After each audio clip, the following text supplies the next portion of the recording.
6 सितंबर 1965 भारतीय सेना सीमा पार कर लाहौर और सियालकोट तक घुस चुकी थी। भारत की ये कार्रवाई पाकिस्तान द्वारा कश्मीर में घुसपैठ का परिणाम थी। जो पाकिस्तान भारत से कश्मीर छीनने के लिए निकला था, उसकी हालत कुछ ही दिनों में लाहौर तक गंवाने की हो चुकी थी। कश्मीर की ऊंची बर्फीली चोटियों से लेकर गुजरात के रण ऑफ कच्छ और राजस्थान के चिलचिलाती रेगिस्तानों तक भारत और पाकिस्तान के बीच करीब 1.5 महीने तक जबरदस्त लड़ाई जारी रही।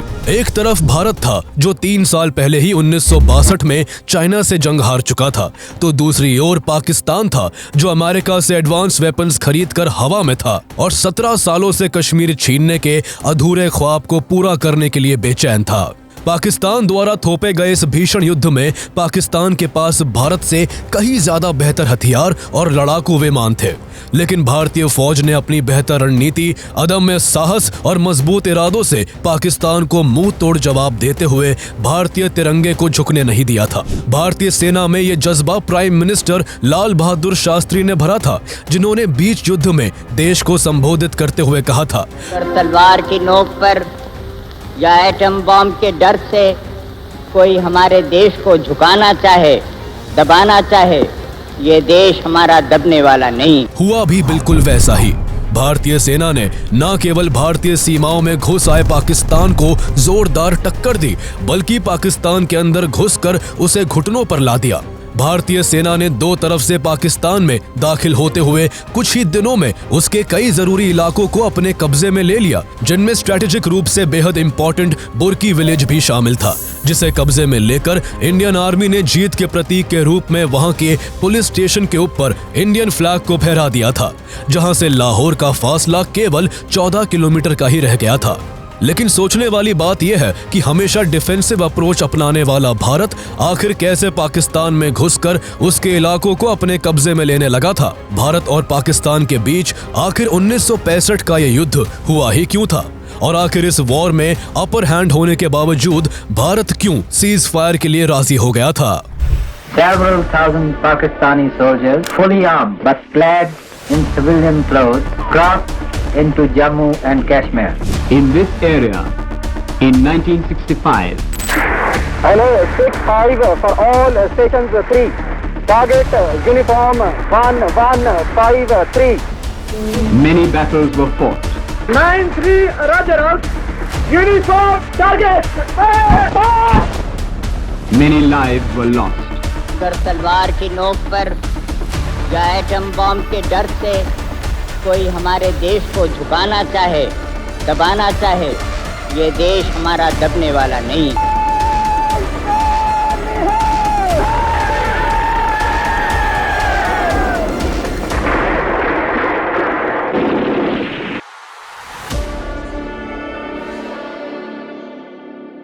1947 में भारत को अंग्रेजों से आजादी के लिए बंटवारे का दंश झेलना पड़ा था। मुस्लिम लीग की अलग देश की मांग के कारण जहां पाकिस्तान अस्तित्व में आया, तो वही उस समय अंग्रेजों ने देश में मौजूद सभी प्रिंसली स्टेट्स को उनकी सुविधा के हिसाब से दोनों देश में से किसी एक को चुनने या फिर इंडिपेंडेंट रहने का ऑप्शन दे दिया था।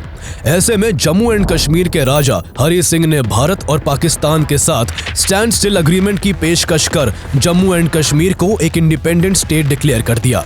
लेकिन पाकिस्तान जम्मू एंड कश्मीर को अपने साथ मिलाने के लिए उतावला था, जिसके लिए उसने पहले राजा हरि सिंह को डराया धमकाया। फिर भी बात नहीं बनी तो 22 अक्टूबर 1947 को पाकिस्तान की सेना ने कबायली लड़ाकों के साथ मिलकर कश्मीर पर हमला कर दिया। हजारों की तादाद में मासूम लोग मारे जाने लगे, सड़कें खून से रंग दी गई। ऐसे में बचने का कोई मौका ना देख हरि सिंह ने भारत से मदद मांगी। भारत मदद के लिए अपनी सेना को जम्मू एंड कश्मीर तभी भेज सकता था जब वो ऑफिशियली इंडिया का पार्ट होता। इसलिए राजा हरि सिंह ने 26 अक्टूबर 1947 को इंस्ट्रूमेंट ऑफ एक्सेशन साइन कर दिया, जिसके बाद जम्मू एंड कश्मीर भारत का एक अभिन्न अंग बन गया। इसके बाद भारतीय सेना कश्मीर में घुसकर कार्रवाई करते हुए पाकिस्तानी घुसपैठियों को बाहर खदेड़ने लगी, लेकिन तब भी कश्मीर का काफी हिस्सा पाकिस्तान के कब्जे में था। ऐसे में इसे जल्दी सुलझाने के लिए प्राइम मिनिस्टर पंडित नेहरू द्वारा इस मुद्दे को यूनाइटेड नेशन में ले जाने से यूएन ने रेजोल्यूशन 47 पारित कर दोनों देशों के बीच लाइन ऑफ कंट्रोल तय करते हुए 1 जनवरी 1949 को दोनों देशों के बीच सीज फायर डिक्लेयर कर दिया, जिसके बाद भारत के पास जम्मू और कश्मीर का 2/3 हिस्सा ही रह सका, जबकि बाकी बचे 1/3 हिस्से पर पाकिस्तान का कब्जा हो गया, जिसे पाकिस्तान ऑक्यूपाइड कश्मीर POK के नाम से जाना जाता है। इस कब्जे के बाद भी पाकिस्तान की ओर से रह रहकर कश्मीर में उकसावे भरे घुसपैठ किए जाते रहे। इधर 1960 तक चाइना भारत के अक्साई चिन और अरुणाचल प्रदेश पर अपना क्लेम कर धीरे धीरे अपनी सेना को भारतीय सीमा के पास मोबिलाइज करने लगा था, जिसके 2 साल बाद ही 20 अक्टूबर 1962 को चीनी सेना लद्दाख और अरुणाचल प्रदेश में घुसपैठ कर भारतीय सीमा में घुस आई, जिससे दोनों देशों के बीच एक घमासान लड़ाई शुरू हो गई। इंडियन आर्मी काफी बहादुरी से लड़ी, लेकिन इस वॉर में इंडिया को हार का सामना करना पड़ा था। इस युद्ध में मिली हार के बाद भारतीय सेना ट्रांजिशन फेज से गुजर रही थी। वॉरफेयर टैक्टिक्स और प्लानिंग बदली जा रही थी और इंडियन गवर्नमेंट द्वारा न्यू और एडवांस वेपन्स को खरीदने के लिए बाहरी देशों का रुख किया जा रहा था। एक तरफ भारत अपनी सुरक्षा को लेकर काफी सोच विचार में लगा हुआ था, तो दूसरी तरफ अमेरिका और सोवियत यूनियन कोल्ड वॉर के बीच साउथ एशिया के देशों को अपने पाले में लाने का प्रयास कर रहे थे। लेकिन भारत ने किसी भी गुट का हिस्सा ना बनते हुए न्यूट्रल रहने का फैसला किया, लेकिन मिलिट्री इक्विपमेंट की डील सोवियत यूनियन से की। ये बात अमेरिका को पसंद नहीं आई थी, जिसका फायदा सीधे सीधे पाकिस्तान उठाना चाहता था। उस समय तक सोवियत एशिया के कई हिस्सों में अपने इन्फ्लुएंस को बढ़ा चुका था। ऐसे में अमेरिका की नजर ऐसे देशों पर थी जहां वो अपनी पकड़ बनाकर एशिया में बढ़ते सोवियत इन्फ्लुएंस को काउंटर कर सके। ऐसे में अमेरिका को साउथ एशिया में पाकिस्तान सबसे फायदे का देश लगा, इसलिए दोनों देशों के बीच जल्द ही मजबूत रिश्ते की शुरुआत हो गई। इस दौरान अमेरिका पाकिस्तान को बड़े पैमाने पर इकोनॉमिक और मिलिट्री एड देने लगा, जिससे पाकिस्तान की आर्मी के पास काफी एडवांस वेपन्स हो गए थे, जो उस समय इंडियन आर्मी के वेपन से काफी बेहतर थे। अमेरिका से सप्लाई होने वाले हथियारों में पैटर्न टैंक्स, F-86 सेबर और F-104 स्टार फाइटर जैसे लड़ाकू विमान शामिल थे। अपनी इस बढ़ती ताकत से पाकिस्तान को पंख लग गए थे और वो फिर से कश्मीर को पाने का ख्वाब देखने लगा था। उस समय पाकिस्तान के प्रेसिडेंट जनरल मोहम्मद अयूब खान थे, जो 1958 में मिलिट्री कू करके सत्ता पर काबिज हुए थे। तभी से पाकिस्तान में कॉन्स्टिट्यूशन को डिसॉल्व कर वहां मार्शल लॉ लगा दिया गया था, जिस कारण सेना की मर्जी के बिना पाकिस्तान में पत्ता भी नहीं हिल सकता था। इस ज्यादती से पाकिस्तान की जनता में अयूब खान के खिलाफ गुस्सा था, इसलिए वो कश्मीर पर हमला कर जनता का ध्यान भटकाना चाहते थे। सबसे पहले 1964 में पाकिस्तान में कश्मीर पब्लिसिटी कमेटी बनाई गई, जिसका काम पूरी दुनिया के सामने कश्मीर की इमेज को एक पीड़ित राज्य के रूप में दिखाना था। इस कमेटी ने पूरी दुनिया में ये झूठ फैलाने की कोशिश की कि कश्मीर में मुसलमानों पर अत्याचार हो रहे हैं, जिससे परेशान होकर वहां की जनता पाकिस्तान के साथ जुड़ना चाहती है। पाकिस्तान ने इस अभियान में फॉरेन जर्नलिस्ट और डिप्लोमेट्स को भी शामिल किया, ताकि कश्मीर के विषय पर एक तरफा भावनात्मक कहानी गढ़कर पाकिस्तान के पक्ष में जनमत तैयार किया जा सके। इसके बाद वहां पाकिस्तानी घुसपैठियों ने लोकल लोगों को भारत के खिलाफ भड़काना शुरू कर दिया। पाकिस्तान की इस हरकत से भारत के उससे रिश्ते फिर से खराब होने लगे थे। दोनों देशों के बिगड़ते रिश्तों के बीच 27 मई 1964 को प्राइम मिनिस्टर पंडित जवाहरलाल नेहरू की डेथ हो गई, जिनके बाद बेहद सादगी और अहिंसा के मार्ग पर चलने वाले लाल बहादुर शास्त्री इंडिया के प्राइम मिनिस्टर बने। इंडिया की ये सिचुएशन पाकिस्तान को एक मौके के रूप में दिखाई दी।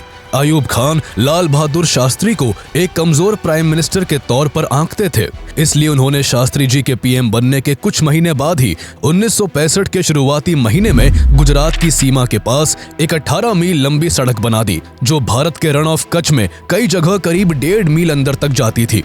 अपने बॉर्डर के अंदर पाकिस्तान द्वारा सड़क बनाने का भारत ने जब विरोध किया, तो पाकिस्तान ने यहाँ इन्फिल्ट्रेशन और बढ़ा दी। इसके बाद भारत ने यहाँ नजर रखने के लिए मार्च 1965 में सरदार चौकी बना दी, जिससे पाकिस्तान ने गुस्से से बौखलाकर 9 अप्रैल 1965 को रण ऑफ कच्छ पर अपना क्लेम करते हुए यहाँ ऑपरेशन डेजर्ट हॉक शुरू कर दिया। Pakistani army Rann of Kutch में घुसकर शालीमार चौकी, सरदार चौकी और जंगल चौकी पर आक्रामक हमले करने लगी। अचानक से हुए इस हमले में भारत को शालीमार चौकी पर हार का सामना करना पड़ा, लेकिन सरदार चौकी पर भारत के CRPF के जवानों ने पाकिस्तानी सेना को जोरदार टक्कर दी। उस समय भारत पहले से ही कई समस्याओं का सामना कर रहा था। बारिश न होने की वजह से देश में भयंकर सूखे की स्थिति थी। एक साथ आई इन समस्याओं का शास्त्री जी ने डट कर मुकाबला किया और उनके आदेश पर इंडियन आर्मी ने पाकिस्तान को मुंह तोड़ जवाब देना जारी रखा। ये युद्ध करीब 3 महीने तक चलता रहा। दोनों देशों के बीच युद्ध न रुकता देख ब्रिटेन के प्राइम मिनिस्टर हैरोल्ड विल्सन ने मीडिएशन करके युद्ध को रुकवाने की पहल की, जिसके बाद 30 जून 1965 को दोनों देशों ने सीज फायर एक्सेप्ट कर लिया। इस दौरान रन ऑफ कच्छ की करीब 10% जमीन पाकिस्तान को दे दी गई, जिसके बाद दोनों देशों के बीच युद्ध खत्म हो सका। कच्छ में मिली इस छोटी सी जीत से पाकिस्तान के हौसले बुलंदी पर थे। उसे लग रहा था 1962 के युद्ध में चीन से हारा भारत कमजोर हो चुका है और पाकिस्तान के साथ अब युद्ध की स्थिति में नहीं है। इस सीज फायर के जरिए एक और पाकिस्तान युद्ध को खत्म करने का दिखावा कर रहा था, जबकि दूसरी ओर उसके द्वारा भारत पर एक और बहुत बड़े हमले की साजिश रची जा रही थी। ये साजिश कश्मीर को कब्जाने के लिए की जा रही थी। दरअसल अयूब खान को लगता था कि अमेरिका की तरफ से मिले एडवांस वेपन्स के कारण पाकिस्तान इस बार भारत को युद्ध में हरा देगा। 3 साल पहले 1962 में चाइना से हुई इंडिया की हार को देखते हुए उनका ये भरम और भी मजबूत हो चुका था। जहां पाकिस्तान पहले ही कश्मीर में घुसपैठियों के जरिए गड़बड़ी करने में लगा हुआ था, तो वही उसने कश्मीर को भारत से बिल्कुल अलग करने के लिए एक साथ 2 ऑपरेशन प्लान किए। पहला ऑपरेशन जिब्राल्टर था, जिसके जरिए पाकिस्तान कश्मीरी मुसलमानों को इंडिया के खिलाफ करके कश्मीर में एंटी इंडिया रिवॉल्ट शुरू करना चाहता था, ताकि पाकिस्तान इस दौरान गुरिल्ला ग्रुप्स की मदद से कश्मीर में इंपॉर्टेंट नोडल पॉइंट्स को कब्जे में ले सके। वही उसका दूसरा प्लान ऑपरेशन ग्रैंड स्लैम था, जिसके जरिए पाकिस्तान जम्मू कश्मीर के स्ट्रेटेजिकली सबसे इंपॉर्टेंट हिस्से अखनूर को कब्जाना चाहता था, ताकि कश्मीर और भारत के बीच का कनेक्शन कट ऑफ हो जाए और फिर वो कश्मीर पर कब्जा कर ले। पाकिस्तान में इन ऑपरेशंस के लिए लगभग 30,000 सैनिकों को विशेष रूप से ट्रेन किया जाने लगा। पाकिस्तान भारत से बिना एक लंबा युद्ध किए जीत हासिल करना चाहता था, इसलिए ऑपरेशन को शुरू करने से पहले वो खुफिया जानकारी जुटा और वहां की इंपॉर्टेंट लोकेशन की पहचान के लिए अपने हजारों सैनिकों और मिलिटेंट्स को कश्मीर में भेजने लगा। सभी को कश्मीरियों की तरह कपड़े पहनाकर भेजा गया था, ताकि वो वहां की जनता के साथ आसानी से घुल मिल सके और लोकल लोगों को अपनी बातों में फंसाकर उनका सपोर्ट हासिल कर सके। ये सभी पाकिस्तानी 1 महीने तक कश्मीर में जरूरी जानकारी जुटाते रहे और इसे पाकिस्तान में बैठे अपने आकाओं तक पहुंचाते रहे। जरूरी इंटेल हासिल कर पाकिस्तान ने इस ऑपरेशन के लिए 8 से 10 highly trained special guerrilla units बनाई, जिनका नाम गजनवी, बाबर और कासिम जैसे फेमस मुस्लिम शासकों के नाम पर रखा गया था। पूरी तैयारी के बाद 5 अगस्त 1965 को पाकिस्तान ने ऑपरेशन जिब्राल्टर की शुरुआत कर दी। पाकिस्तान से करीब 30,000 पाकिस्तानी सैनिक भारतीय सीमा में घुसने लगे, जिन्हें कश्मीर के पीर पंजाल, गुलमर्ग, उरी और बारामुल्ला जैसे ऊंचे इलाकों को अपने कब्जे में लेने का ऑर्डर था, ताकि इंडिया को इस घुसपैठ की खबर लगने से पहले तक पाकिस्तानी आर्मी के पास पीक पॉइंट्स पर कब्जा होने का एडवांटेज हो। पाकिस्तान का इतिहास रहा है कि वो वॉर की स्ट्रेटजी तो ठीक बनाता है, लेकिन जब एग्जीक्यूशन की बारी आती है उसका सारा प्लान चौपट हो जाता है।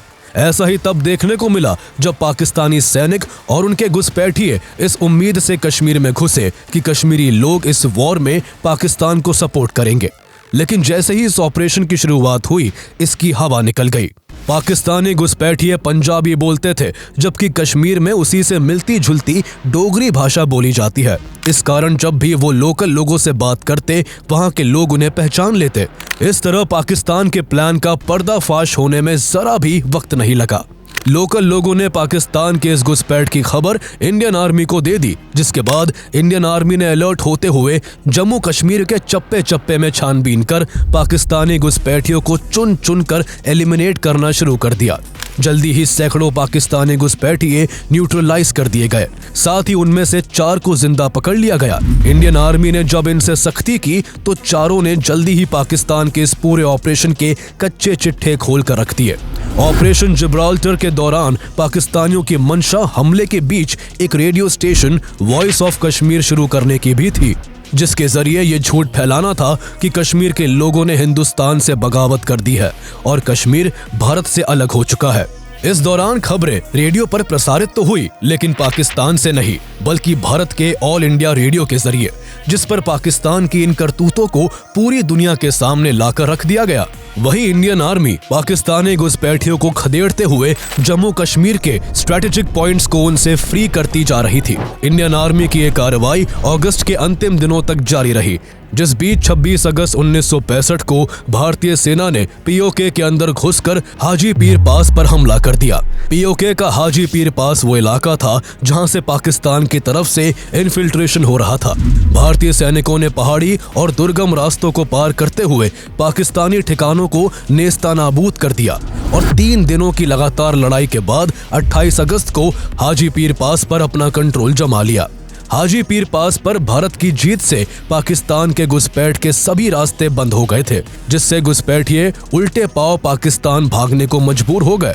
भारत से बुरी तरह से मात खाने के बाद भी पाकिस्तान बाज नहीं आया और इस ऑपरेशन के फेल होने के बाद अगले दिन ही उसने second plan operation grand slam को लॉन्च कर दिया। इस बार पाकिस्तान की नजर जम्मू एंड कश्मीर के अखनूर क्षेत्र पर थी। पाकिस्तान अखनूर में चिनाब नदी पर बने एक ब्रिज को तोड़कर भारत को कश्मीर के साथ जोड़ने वाली इकलौती सड़क पर कब्जा जमाना चाहता था, ताकि भारत से कश्मीर का कनेक्शन ही ब्रेक हो जाए और कश्मीर तक इंडियन आर्मी अपने सैन्य सामान ही न ला पाए। पाकिस्तान अखनूर में हमला करके भारत की इसी सप्लाई लाइन को कट ऑफ करना चाहता था। इसी मकसद के साथ 1 सितंबर 1965 को सुबह 3:30 बजे पाकिस्तानी आर्मी भारी संख्या में तोपों और टैंकों के साथ बॉर्डर क्रॉस कर तेजी के साथ अखनूर की तरफ बढ़ने लगी। पिछले ऑपरेशन के बाद इंडियन आर्मी भी इस बार अलर्ट थी, जिसने इस हमले का तुरंत मुंह तोड़ जवाब देना शुरू कर दिया। 4 इंडियन इन्फेंट्री बटालियंस अपने AMX-13 टैंक से पाकिस्तानी टैंकों को आगे बढ़ने से रोकने में लगी थी, लेकिन उनके लिए पाकिस्तान के M47 and M48 Patton tank से मुकाबला कर पाना मुश्किल हो रहा था। पाकिस्तान के पास ये अमेरिका के advance and strong pattern tanks थे, जबकि उनके कंपैरिजन में भारत के पास थोड़े कम इफेक्टिव AMX-13 और काफी कम मात्रा में सेंचुरियन MK7S टैंक्स थे।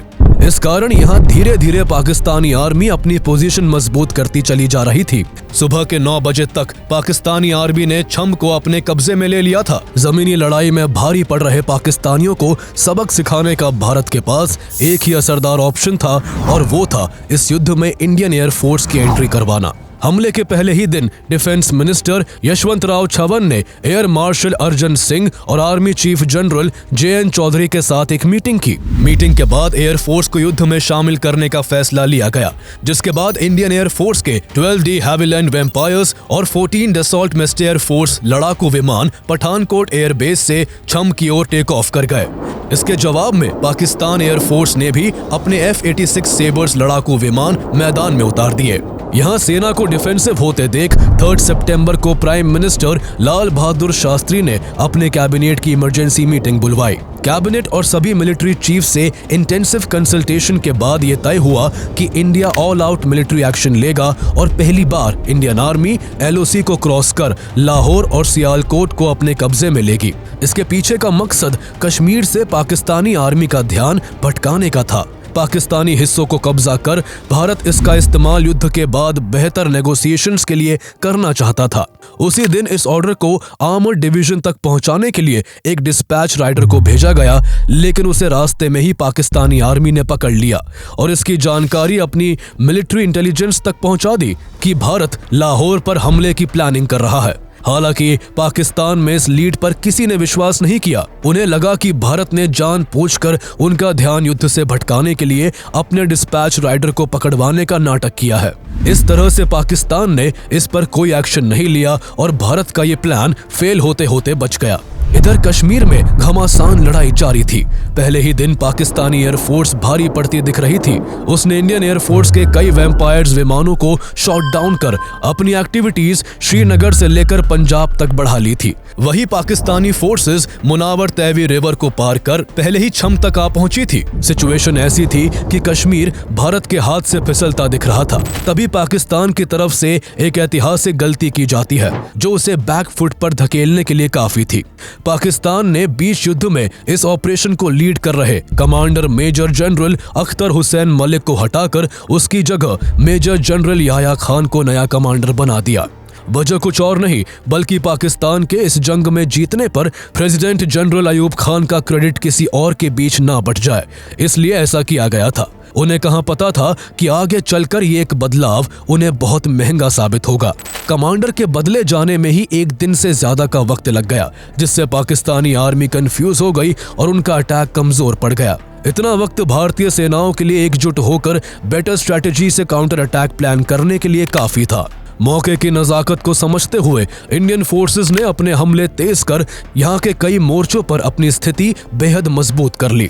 इस बीच स्क्वाड्रन लीडर ट्रेवर किलोर ने अद्भुत बहादुरी का परिचय देते हुए अपने से कई गुना बेहतर पाकिस्तानी F-86 सेबर को शॉट डाउन कर दिया, जिससे इंडियन एयरफोर्स का हौसला कई गुना बढ़ गया था। 5 सितंबर तक यहाँ घमासान लड़ाई चलती रही, जिसमें इंडियन आर्मी ने पाकिस्तानी आर्मी को छम में ही रोककर उसके ऑपरेशन ग्रैंड स्लैम को भी फेल कर दिया। धीरे धीरे भारत को लीड हासिल करते देख पाकिस्तानी सेना का मनोबल टूटने लगा था। अपनी सेना को मजबूत स्थिति में पाकर भारत ने पाकिस्तान में घुसकर आक्रमण करने का फैसला किया। प्लानिंग के मुताबिक 6 सितंबर को भारतीय सेना लाहौर और सियालकोट पर कब्जा जमाने के मकसद से पाकिस्तानी सीमा के अंदर दाखिल हो गई। पाकिस्तान इस मामले को लेकर क्लूलेस था, इसलिए इंडियन आर्मी बिना किसी खास रुकावट के तेजी से आगे बढ़ती चली गई और कुछ ही घंटों में लाहौर के काफी नजदीक पहुंच गई। मेजर जनरल निरंजन प्रसाद के नेतृत्व में इंडियन आर्मी की 15th इन्फेंट्री डिवीजन इचोगिल कैनाल को पार करके पाकिस्तान के बटापुर तक घुस जाती है। 15th इन्फेंट्री डिवीजन को पीछे से एक टैंक रेजिमेंट भी सपोर्ट कर रहा था, जो शर्मन टैंक से लैस था। कुछ ही समय में भारतीय सेना ने आगे बढ़ते हुए लाहौर इंटरनेशनल एयरपोर्ट के बेहद नजदीक पहुंचकर एक गांव में अपना डेरा डाल लिया। अगले दिन की सुबह जब पाकिस्तान नींद से जागा, तब उसे पता चला कि भारतीय सेना उसके सर पर बैठी हुई है। भारतीय सेना के लाहौर में घुस आने की खबर जब अयूब खान को लगी तो उनके पैरों तले जमीन खिसक गई, क्योंकि फॉरेन मिनिस्टर जुल्फिकार अली भुट्टो और फॉरेन सेक्रेटरी अजीज अहमद उन्हें ये यकीन दिलाने में लगे हुए थे कि भारत कभी भी पाकिस्तान की सीमा में प्रवेश नहीं करेगा। वही उनकी सोच से परे इंडियन आर्मी लाहौर के नियर बाय विलेजेस को अपने कंट्रोल में करती जा रही थी, जिसका अगला टारगेट बुर्की विलेज था, जो लाहौर से केवल 14 किलोमीटर की दूरी पर था। लेफ्टिनेंट कर्नल अनंत सिंह के नेतृत्व में भारतीय सेना ने आगे बढ़ते हुए बुर्की के आसपास की कई बस्तियों और बंकरों को अपने कब्जे में ले लिया। हालांकि बुर्की विलेज अभी भी उनकी पकड़ से दूर था, जिसे सेफगार्ड करने वहां पाकिस्तानी आर्मी भी यहां पहुंची थी, जो चप्पे चप्पे पर आर्टिलरी और टैंक तैनात कर भारतीय सेना के साथ दो हाथ करने लगी। वही 6 सितंबर के ही दिन से भारत की एक दूसरी सैन्य टुकड़ी 3 Jat regiment lieutenant colonel Desmond Hayde के नेतृत्व में डोगराई की ओर बढ़ी चली आ रही थी। डोगराई से ग्रैंड ट्रंक रोड सीधे लाहौर तक जाता था, इसलिए डोगराई को कैप्चर कर भारतीय सेना पाकिस्तानी आर्मी को मिल रही सभी सप्लाईज को रोक देना चाहती थी। 3 जाट रेजिमेंट ने दुश्मन की कड़ी सुरक्षा को तोड़ते हुए जल्दी ही डोगराई पर अपना कब्जा जमा लिया। पाकिस्तानी आर्मी इस अनएक्सपेक्टेड हमले के लिए बिल्कुल तैयार नहीं थी, लेकिन डोगराई पर इंडियन आर्मी का कब्जा होता देख पाकिस्तान ने भी मोर्चा संभालते हुए यहां हवाई हमले शुरू कर दिए। पाकिस्तान के जबरदस्त पलटवार से जल्दी ही भारतीय सैनिकों को डोगराई से पीछे हटना पड़ा था, लेकिन उन्होंने डोगराई को फिर से अपने नियंत्रण में लेने के लिए डोगराई के ही पास संतपुरा विलेज में कब्जा जमाए रखा। यहाँ से इंडियन आर्मी का फोकस डाइवर्ट करने के लिए उसी रात पाकिस्तान ने अपने 180 ट्रूपर्स को C-130 हरक्यूलस ट्रांसपोर्ट जेट्स के जरिए भारत के पठानकोट, आदमपुर और हलवारा एयरबेस पर हमला करने के लिए भेजा, लेकिन यहाँ भी उन्हें मुंह की खानी पड़ी। इंडियन फोर्सेस पहले से ही इस हमले को नाकाम करने के लिए तैयार बैठी थी।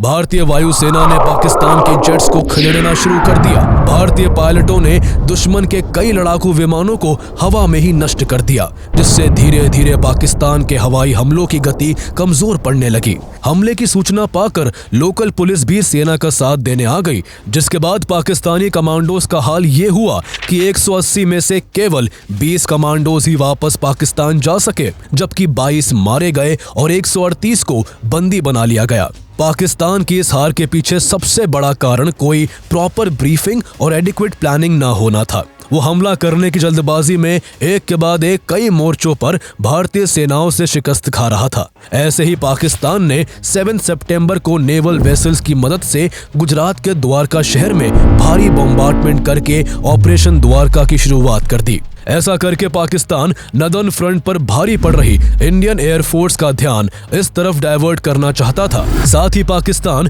यहां इंडियन नेवी के रेडार इंस्टॉलेशंस को भी डिस्ट्रॉय करना चाहता था। लेकिन इस हमले का भी पाकिस्तान को कोई खास फायदा नहीं हुआ।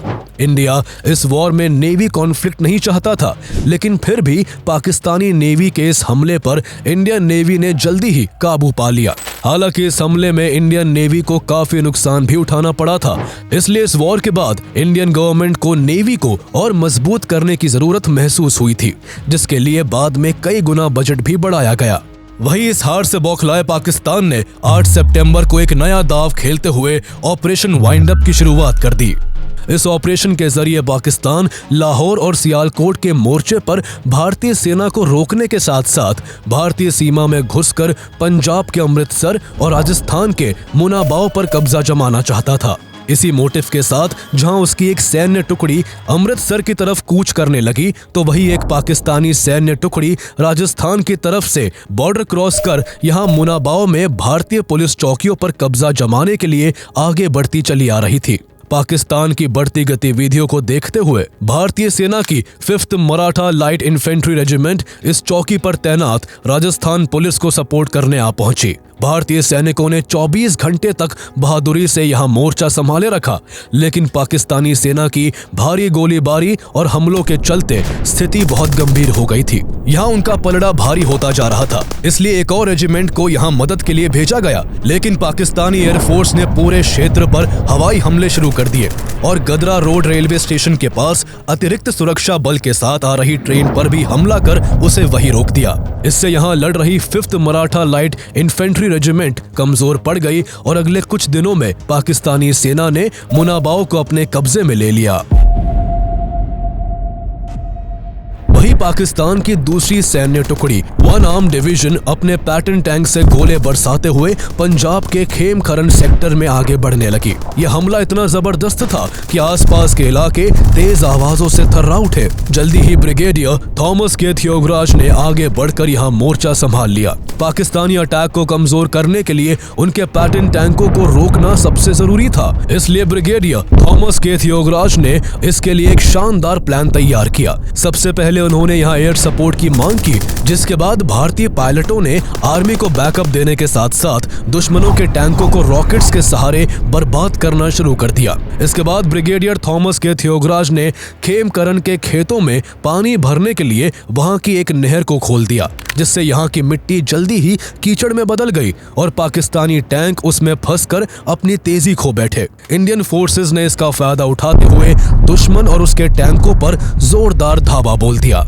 इस तरह 9 सितंबर तक इंडियन फोर्सेस ने यहां खेमकरन गांव में अपनी स्थिति काफी मजबूत कर ली थी। यहां मेजर अब्दुल हामिद ने अद्भुत वीरता का परिचय दिया। वो अपनी जीप में सवार होकर पाकिस्तानी टैंकों को बर्बाद करने के लिए उसके कमजोर हिस्सों पर सटीक निशाना लगाते। इस शानदार टैक्टिक का यह असर हुआ कि एक दिन के भीतर उन्होंने अकेले ही 7 पैटर्न टैंकों को बर्बाद कर दिया। लेकिन इसी क्रम में 10 सितंबर को वो एक पाकिस्तानी पैटर्न टैंक के गोले का शिकार होकर शहीद हो गए। आगे चलकर उनकी इस वीरता के लिए भारत सरकार ने उन्हें परमवीर चक्र से सम्मानित किया। उनकी इस शानदार टैक्टिक को दूसरे भारतीय सैनिकों ने भी अपनाया और 97 पाकिस्तानी टैंकों को डिस्ट्रॉय कर यहां एक बड़ी जीत हासिल कर ली। भारतीय सेना की शौर्य गाथाओं के लिए मशहूर वर्ल्ड वॉर 2 के बाद इस लार्जेस्ट टैंक बैटल को बैटल ऑफ असल उत्तर के नाम से जाना जाता है, जिसने इस वॉर की दिशा को काफी हद तक भारत के पक्ष में कर दिया था। वहीं लाहौर के पास मौजूद बुर्की को भी अपने कंट्रोल में लेने के लिए भारतीय सैनिकों की कोशिश रंग ले आई थी और उन्होंने 9 सितंबर तक बुर्की मोर्चे के अधिकांश हिस्से पर अपना कब्जा जमा लिया था। इस जीत के बाद भारतीय सेना ने यहां से पाकिस्तानी सैनिकों को खदेड़ दिया और उनके बंकरों को तहस नहस कर अपने विजय के प्रतीक के रूप में वहां तिरंगा फहरा दिया। कई महत्वपूर्ण मोर्चों पर जीत से उत्साहित भारतीय सेना अपने अगले टारगेट सियालकोट की तरफ मूव कर गई। 10 सितंबर को भारतीय सेना की फर्स्ट आर्मर्ड ब्रिगेड ने ब्रिगेडियर खेमकरण सिंह और मेजर भूपेंद्र सिंह के नेतृत्व में सियालकोट के फिलौरा पर आक्रमण कर दिया। इस मोर्चे पर भारतीय सेंचुरियन टैंक और पाकिस्तानी पैटर्न टैंक आपस में भिड़ गए।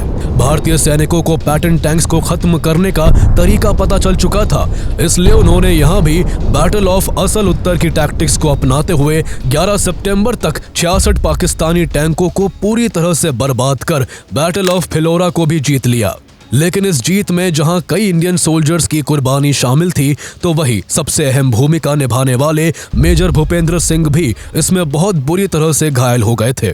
ट्रीटमेंट के लिए जब उन्हें दिल्ली लाया गया था तो खुद लाल बहादुर शास्त्री उनसे मिलने गए थे। शास्त्री जी को देखते ही मेजर भूपेंद्र सिंह की आंखों से आंसू निकल आए। जब उनसे शास्त्री जी ने इसका कारण पूछा तो उनका जवाब था कि ये आंसू मेरे दर्द के लिए नहीं, बल्कि खड़े होकर अपने प्राइम मिनिस्टर को सल्यूट ना कर पाने की वजह से है।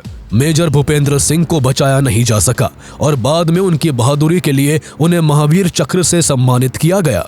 जारी युद्ध के बीच भारत डिप्लोमेटिक लेवल पर भी इस युद्ध का आकलन कर रहा था। दरअसल यूएन सीज फायर कर इस युद्ध को रोकना चाहता था, लेकिन भारत और पाकिस्तान दोनों ही इसके लिए राजी नहीं थे।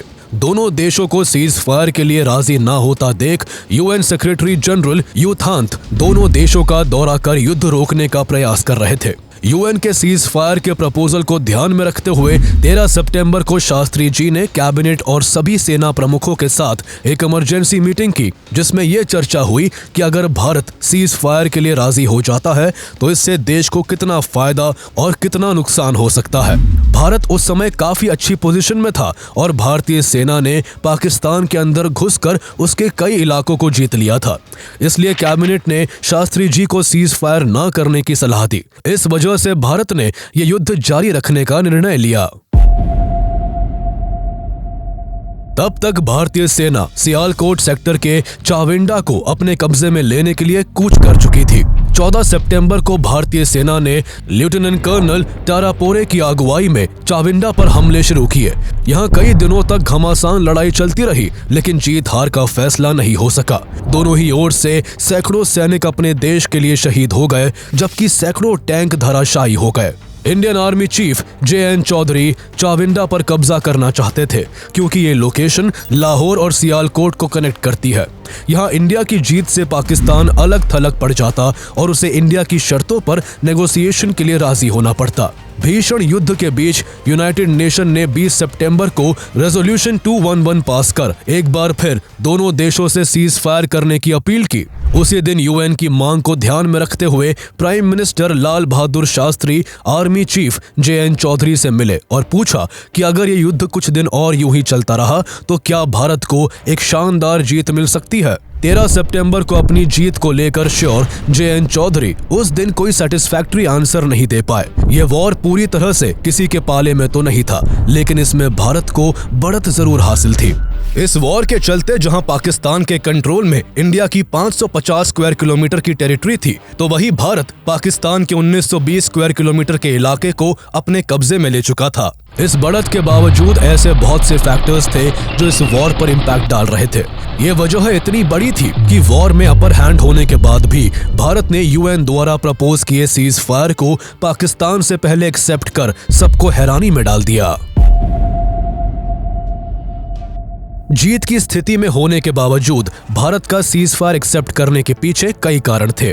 पहला मेन रीजन देश की इकोनॉमिक कंडीशन थी। 3 साल में दो युद्ध करने से भारत की इकोनॉमिक कंडीशन काफी खराब हो गई थी और युद्ध लंबा खिंचने से ये स्थिति और भी खराब हो सकती थी। वॉर की वजह से देश के लगभग हर सेक्टर पर काफी बुरा इम्पैक्ट पड़ रहा था। ये वो समय था जब वीट की सफिशिएंट सप्लाई तक के लिए भारत अमेरिका की PL-480 स्कीम पर डिपेंडेंट था। भारत के इस तरह युद्ध में शामिल होने से अमेरिकन प्रेसिडेंट लिंडन जॉनसन गेहूं के एक्सपोर्ट को रोकने करने की धमकी देते रहते थे। जारी युद्ध और अमेरिकी धमकियों से भारत में खाने पीने के सामानों की कीमतें आसमान छूने लगी थी। वहीं 1962 के युद्ध के बाद भारत का डिफेंस बजट काफी बढ़ गया था। 1964 में चाइना द्वारा न्यूक्लियर टेस्ट करने के बाद भारत ने भी अपना न्यूक्लियर प्रोग्राम शुरू कर दिया था, जिससे डिफेंस बजट बढ़कर गवर्नमेंट के कुल स्पेंडिंग का करीब 28% तक पहुंच चुका था। युद्ध लंबा खिंचने से ये स्पेंडिंग और भी बढ़ सकती थी, जिससे देश की इकोनॉमिक कंडीशन काफी खराब हो सकती थी। ऐसे हालात ना बन जाए, इस वजह से फाइनेंस मिनिस्टर तिरुवेल्लोर थैतई कृष्णमचारी और food and agriculture minister Chidambaram Subramaniam समेत कई मिनिस्टर्स द्वारा प्रधानमंत्री शास्त्री जी को सीज फायर एक्सेप्ट करने की सलाह दी गई थी। सीज फायर एक्सेप्ट करने के पीछे दूसरा कारण इंडिया का इंटरनेशनल लेवल पर डिप्लोमेटिक रूप से अकेला पड़ना था। इस लड़ाई के दौरान दुनिया का कोई भी देश खुलकर भारत के सपोर्ट में नहीं आया था। यहाँ तक कि सोवियत यूनियन भी उस समय न्यूट्रल बना हुआ था और भारत पर सीज फायर एक्सेप्ट करने के लिए डिप्लोमेटिक प्रेशर डाल रहा था। जबकि पाकिस्तान के साथ अमेरिका और चाइना खड़े थे। चाइना तो कई बार इस युद्ध के लिए भारत को जिम्मेदार ठहराकर क्रिटिसाइज कर चुका था और बीच युद्ध में बॉर्डर पर अपनी सेना को मोबिलाइज कर सीमा पर गोलीबारी कर रहा था। तीसरा रीजन ये था कि इस युद्ध में 14 सितंबर के बाद भारत को कोई बड़ी जीत हासिल नहीं हुई थी। फिलौरा पर जीत हासिल करके भारतीय सेना चाविंडा को जीतने के मकसद से आगे बढ़ी थी, लेकिन यहाँ 5 दिन की घमासान लड़ाई के बावजूद भी भारतीय सेना इसे अपने कब्जे में नहीं ले पाई थी। इसके अलावा सीज फायर को एक्सेप्ट करने के पीछे चौथा कारण आर्मी चीफ JN चौधरी द्वारा बताए गए गलत आंकड़े को माना जाता है। युद्ध के बीच UN के 20 तारीख वाले सीज फायर प्रपोजल को लेकर जब लाल बहादुर शास्त्री अपने कैबिनेट मिनिस्टर्स और आर्मी चीफ से इसे एक्सेप्ट करने को लेकर राय मशवरा कर रहे थे, तब आर्मी चीफ JN चौधरी ने उन्हें लड़ाई खत्म करने की सलाह दी थी। उन्होंने बिना वेरीफाई किए उनसे कहा था कि भारतीय सेना के वेपन्स लगभग खत्म होने की कगार पर है, जबकि वास्तविकता में उस समय भारत ने अपने वॉर रिजर्व का केवल 14% हिस्सा ही इस्तेमाल किया था। भारत द्वारा सीज फायर एक्सेप्ट करने की पहल के पीछे पांचवी वजह यह थी कि UN, अमेरिका और सोवियत यूनियन की तरफ से भारत और पाकिस्तान दोनों देशों पर सीज फायर का प्रेशर बनाया जा रहा था। ऐसे में शास्त्री जी का मानना था कि भारत अगर आगे से सीज फायर डिक्लेयर करेगा तो इससे इंटरनेशनल लेवल पर एक अच्छा मैसेज जाएगा और ये भारत के लिए एक डिप्लोमेटिक जीत होगी। उनका अनुमान यह भी था कि इसके बाद भी पाकिस्तान सीज फायर करने में आनाकानी करेगा और ऐसे में पाकिस्तान द्वारा युद्ध जारी रखने पर उसके हमलों का भारतीय सैनिकों द्वारा मुंह तोड़ जवाब देना जारी रखा जाएगा। इन सभी बातों को मद्देनजर रखते हुए भारत ने 21 सितंबर को सीज फायर एक्सेप्ट कर युद्ध पर विराम लगाने की पहल कर दी थी। जैसा कि शास्त्री जी का अनुमान था, इंडिया के सीज फायर एक्सेप्ट करने के बाद भी पाकिस्तान सीज फायर के लिए राजी नहीं हुआ, जिसके बाद भारतीय सेना भी लड़ाई जारी रखते हुए डोगराई को फिर से अपने कब्जे में लेने के लिए आगे बढ़ गई, जिससे यहाँ इंडियन मिलिट्री के इतिहास की सबसे ब्लडीएस्ट बैटल की शुरुआत हो गई। ब्रिगेडियर डेसमंड हेडे ने अपनी सैन्य टुकड़ियों के साथ 21 सितंबर की रात को ही डोगराई पर जोरदार और निर्णायक हमला कर दिया। डोगराई इचोगिल कैनाल के पूर्वी किनारे पर Amritsar Lahore grand trunk road पर सिचुएटेड है, जो स्ट्रैटेजिकली काफी इंपॉर्टेंट था। डोगराई को अपने कब्जे में लेने से भारत इस जंग में और भी अच्छी पोजीशन में पहुंच जाता। 6 सितंबर के बाद से भारतीय सेना इसे फिर से जीतने के कई प्रयास कर चुकी थी, लेकिन सफल नहीं हो पाई थी। पाकिस्तान ने यहां अपनी पूरी ताकत झोंक दी थी। इस मोर्चे पर उसके सैनिक तादाद में भारतीय सैनिकों से लगभग डबल थे। वहीं जगह जगह पाकिस्तानी टैंक्स तैनात थे। इसलिए डेसमंड हेडे ने यहां जीत हासिल करने के लिए अपनी सेना का मनोबल बढ़ाते हुए कहा कि एक भी आदमी पीछे नहीं हटेगा, जिंदा या मुर्दा अब हम सब डोगराई में ही मिलेंगे। अपने कमांडर के जोशीले अंदाज से भारतीय सेना के मनोबल में काफी बढ़ोतरी हुई और रात के करीब 12 बजे अंधेरे का फायदा उठाकर भारतीय सैनिकों ने 2 अलग अलग दिशाओं से डोगराई को घेर लिया। पहली बार में भारतीय सैन्य टुकड़ी को कुछ खास सफलता हाथ नहीं लग सकी, क्योंकि पाकिस्तान की सेना यहां पहले से ही ट्रेंचेस में छुपी हुई थी और वहीं से भारतीय सेना पर लगातार हमले कर रही थी। भारतीय सेना के लिए उन्हें खाइयों से निकालना जरूरी था, इसलिए जल्दी ही 3 जाट रेजिमेंट के वीर सपूत खाइयों में घुस गए, जिसके बाद बंदूकों और गोले बारूद से लड़ी जा रही लड़ाई अब हाथों और पैरों से भी लड़ी जाने लगी। कई घंटों तक दोनों सेनाओं के बीच हाथापाई चलती रही। इस दौरान भारतीय सेना ने पाकिस्तान के कमांडर सहित उसके 108 सिपाहियों को जिंदा पकड़ लिया। दोनों ओर से सैकड़ों जवान शहीद हो गए। भारतीय सेना ने 308 पाकिस्तानी सैनिक को मार गिराया, जबकि बदले में भारत के 86 सैनिकों को भी अपने देश के लिए कुर्बान होना पड़ा। इसी के चलते 22 सितंबर की सुबह 6 बजे तक भारतीय सेना ने डोगराई पर कब्जा कर वहां भारतीय तिरंगा फहरा दिया। भारत अब लाहौर को जीतने के एकदम करीब पहुंच चुका था और इसके लिए यहां अपने टैंकों को मोबिलाइज भी करना शुरू कर दिया था। भारत की इस जीत से पाकिस्तान की हालत खराब हो गई। पाकिस्तान पहले ही अपने काफी इलाके भारत के हाथों गवा बैठा था। उसके लिए कहीं सिचुएशन और वर्स ना हो जाए, इसलिए अयूब खान भी सीज फायर के लिए राजी हो गए। दोनों देशों के द्वारा सीज फायर एक्सेप्ट करने के अगले ही दिन 23 सितंबर को दोनों देश की सेनाएं अपने अपने देश की ओर कूच करने लगी और इसके साथ ही सेकेंड वर्ल्ड वॉर के बाद लड़ी गई सबसे भीषण लड़ाई खत्म हो गई। इस लड़ाई में भारत से मिली हार के बाद अयूब खान इतने निराश थे कि एक बार अपने कैबिनेट के साथ बैठक में उन्होंने कहा कि एक बात मैं साफ कर देना चाहता हूं कि पाकिस्तान 50 लाख कश्मीरियों के लिए 10 करोड़ पाकिस्तानियों की जिंदगी को कभी खतरे में डालने की गलती नहीं करेगा। सीज फायर के करीब 3 महीने बाद जनवरी 1966 में पीस टॉक के लिए लाल बहादुर शास्त्री और अयूब खान ताशकंद में मुलाकात करते हैं, जहां दोनों के बीच ताशकंद एग्रीमेंट हुआ। इस समझौते में दोनों देशों ने युद्ध के दौरान अरेस्ट किए गए सैनिकों को लौटाने और कब्जाए क्षेत्रों को वापस करने का फैसला किया। लेकिन इस समझौते के जस्ट अगले ही दिन 11 जनवरी 1966 को लाल बहादुर शास्त्री की रहस्यमयी परिस्थितियों में मौत हो गई। उनकी डेथ से पूरे भारत में शोक की लहर थी और हर कोई उनकी इस अचानक से हुई मौत का कारण जानना चाहता था। बाद में उनकी मौत के पीछे हार्ट अटैक बताया गया, लेकिन कई एक्सपर्ट समेत भारत का एक बड़ा वर्ग आज भी इसको झूठ मानता है और दशकों से उनकी डेथ के पीछे किसी साजिश का अंदेशा जताया जाता रहा है।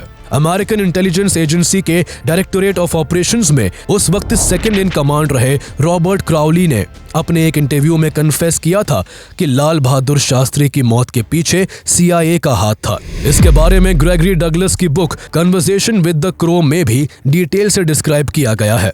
भले ही शास्त्री जी हमें छोड़कर चले गए, लेकिन वो अपने पीछे 1965 वॉर में अपने साहसिक और मजबूत इरादों की महान यादें छोड़ गए, जिनकी बदौलत भारत ने पाकिस्तान के लाहौर और सियालकोट तक जीत हासिल कर पाकिस्तान को भारतीय सीमा से उल्टे पांव भागने पर मजबूर कर दिया था।